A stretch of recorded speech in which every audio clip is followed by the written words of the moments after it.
आपातकाल की 3 स्थिति है। जब देश में आपातकाल लगाया जाता है तो उसकी 3 स्थिति बताई गई है संविधान में। युद्ध या बाह्य आक्रमण या सशस्त्र विद्रोह। भारतीय संविधान का अनुच्छेद 352 इस आधार पर आपातकाल की स्थिति लागू की जाती है दोस्तों। दूसरा है राज्यों में संवैधानिक तंत्र विफल हो जाने पर आर्टिकल 356 के तहत आपातकाल लगाया जाता है दोस्तों। तीसरा वित्तीय आपात आर्टिकल 360। इस तीनों आर्टिकलों के तहत आपातकाल की स्थिति लागू की जाती है माननीय महामहिम के द्वारा। आज बंगाल में कहा जा रहा है क्या संवैधानिक तंत्र विफल हो गए हैं। बाबरी मस्जिद के मामले में क्या हुआ था आपको याद होगा। बाबरी मस्जिद के मामले में कौन कौन अभियुक्त था, किस प्रकार से उसे क्लीन चिट दिया गया दोस्तों।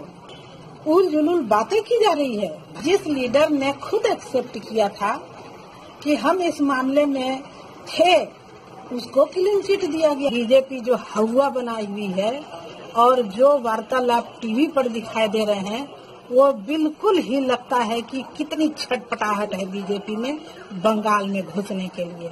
वो बंगाल में घुसने के लिए छटपटा रही है। आरएसएस की छटपटाहट तो देखने में बहुत मजा आ रहा है। बंगाल दीदी भी अच्छे से लतार रही हैं।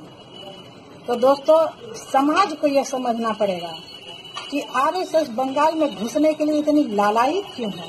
तो आरएसएस जो चाल चलती है वो हमारे लोगों को समझना चाहिए। क्योंकि देखिए आज उसके साथ कौन है, बीजेपी के साथ कौन है, लेकिन फिर भी तांडव कर रही है। तो आप सोचिए कि हमारे समाज को फोड़ने के लिए वो बंगाल में घुसना चाहता है, बिहार में घुसे और अन्य प्रदेशों में घुस घुस करके हमारे लोगों को तोड़ा। बीजेपी का बड़ा बड़ा लीडर हर स्टेट में घुस करके छोटे छोटे कार्यकर्ताओं को तोड़ देता है दोस्तों। और हमारे लोग हैं कि टूट भी जाते हैं, नहीं तो उसको इतनी ताकत मिलती कहाँ से है। जो संविधान को बचाने के लिए आगे आएगा हमें उसके साथ होना चाहिए। क्योंकि ममता दीदी जैसा है तो वो सामाजिक दृष्टिकोण से, जैसा कि मैंने बंगाल में सुना भी है कि ममता दीदी आम जनता के साथ हैं वो। और उन्होंने जो कुछ दिन पहले जो एक कार्यक्रम किया था जिसमें कि देश भर के लीडर आए थे, उसमें जो उन्होंने संचालन किया है वो बेहतरीन संचालक था। उन्होंने बेहतरीन संचालक किया। ऐसे मुख्यमंत्री का संचालन मैंने अभी तक नहीं देखा है। हो सकता है किसी और मुख्यमंत्री ने किया हो, लेकिन मुझे नहीं मिला अभी तक। अध्यक्षता जरूर करते हैं लेकिन संचालन करने का भार अध्यक्ष किसी और को दे देता है। लेकिन ममता दीदी ने जो संचालन किया वो बहुत ही ग्रेट था दोस्तों। ऐसे लीडर जो ममता दीदी जैसे होते हैं तो उनका जात छुप जाता है, उनका कार्य उभर कर आता है। अब जो भी हुआ आगे क्या होगा नहीं जानती हूँ, लेकिन माला दास उनके साथ है। बाबा साहब ने कहा था कि जो ब्राह्मण अगर ब्राह्मण के कानून को जान जाएगा वह ब्राह्मण उस कानून का विरोध कर देगा। उस ब्राह्मण में एक ममता दीदी है। ममता दीदी ने जो ऐतिहासिक कदम उठाया है, क्यों इनका विरोध हो रहा है?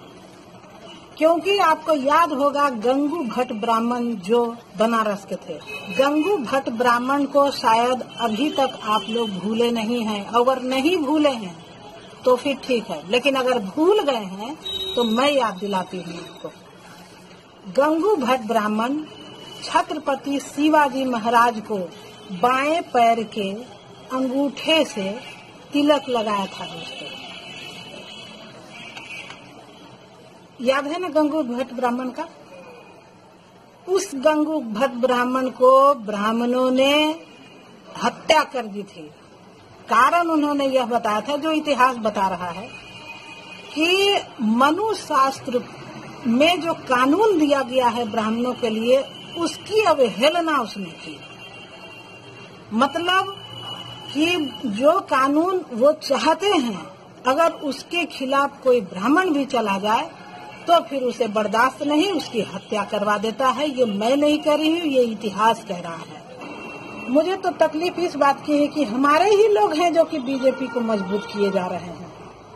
बिहार के लालू प्रसाद यादव को बदनाम किया गया था, जिस प्रकार से आज बंगाल दीदी को बदनाम किया जा रहा है। दोस्तों, ये समझना हमारा आपका काम है। हम अगर नहीं समझेंगे तो आरएसएस हमेशा सफल होती रहेगी। आरएसएस को खूब अच्छा सा समझ में आ गया है कि ये जो भीम सैनिक है ना, जो तैयार हो रहे हैं, वो हमारे लिए बहुत नुकसानदेह हैं। जय भीम। बाबा साहब and his constitution YouTube channel को सब्सक्राइब करें और घंटी बजाएं दोस्तों।